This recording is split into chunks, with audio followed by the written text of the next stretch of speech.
gonna do is, we're just coming out of this back pocket. I fish, here's the only thing I do that's out of the box, which most people don't, most fishermen don't, is there's a lot of guys who fish with the wind to their face. They'll get out there, they'll get on the trolling motor, they're gonna try their hardest to throw into the wind, make a good cast, which is hard, backlashes, the whole thing.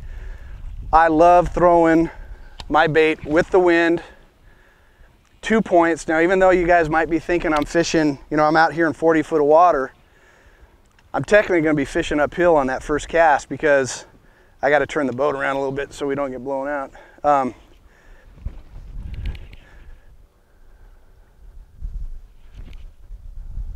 was testing.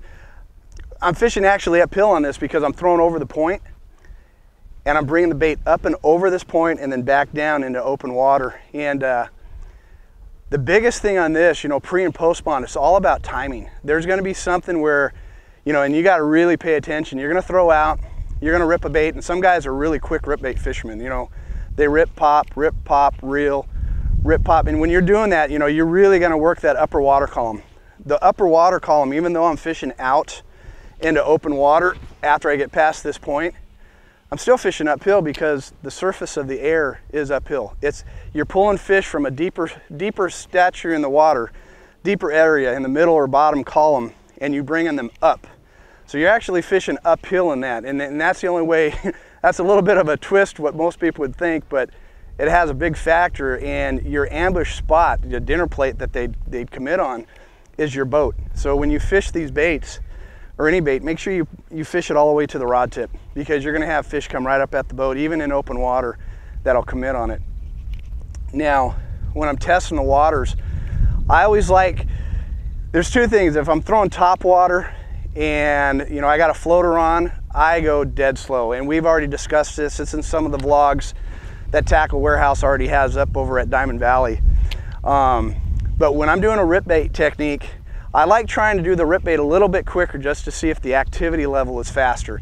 If I rip it, let it sit, rip it, and I start getting hit real quick, I know that I can jump these spots a lot quicker on the first good spot I come to, if it's a good main outline, out point off a main lake, and there's bait fish around it and there's the wind blowing on it. If there's fish there and they're active, they're gonna chew pretty quick. If I come to the first one and nothing's happening, man, that's where you're gonna see me put the brakes on really quick, and I'm gonna twitch and stop and just let that thing sit there. And now remember, this bait, the 6-inch, depending on the line size and stuff, you're gonna get about a foot every 3 seconds. And I'm gonna pop it and I'm gonna actually let it drop about a foot or two and start trying to test the deeper depths down there. Spotted bass, from what I understand, because I don't fish a lot of them, but bass are bass, they do like more open water. Man, you can get them out there in 30, 40, 50 foot of water. So it's not a big problem for me to let this bait drop for 15, 20, 30 seconds and get it down in 10, 15 foot level, because in 10, 20 foot visibility, man, those big spots are gonna see it down there. So I'm gonna slow down and I'm just gonna start testing it. The other big thing is watching your graph.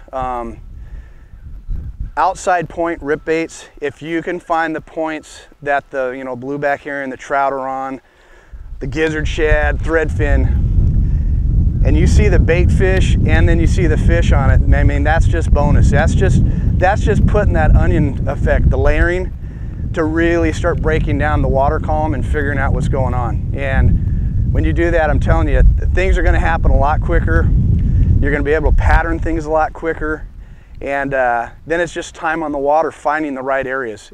Like I said, I've never been here before, so to try to break down a lake in a couple hours is pretty hard, but it's not if you go back to the basics. I'm fishing points, creek channels, humps, ridges, and flats. So I'm gonna fish all the outside points, and if we go across the lake and I see a little island out there with 2 buoys on it, you bet your bottom dollar I'm gonna stop and throw over the edge of that a couple times until I run across to the other point. And that's how I try to break down a lake pretty quick. And then the fish are gonna dictate to me, with their aggressiveness and how fast and how far I move into the coves.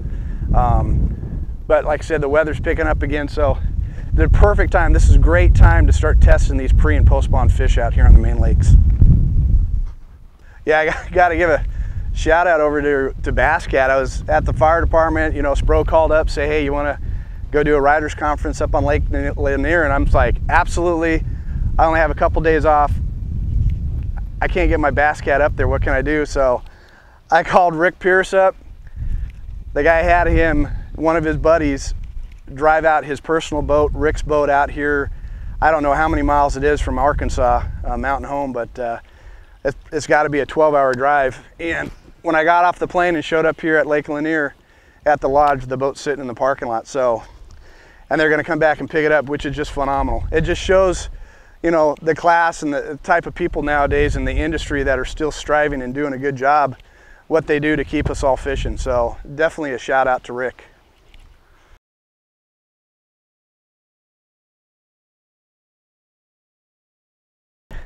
Wind just started picking up and came back in a pocket, just ripping the 6-inch, and that thing come up and clobbered it. Let's see how big it is.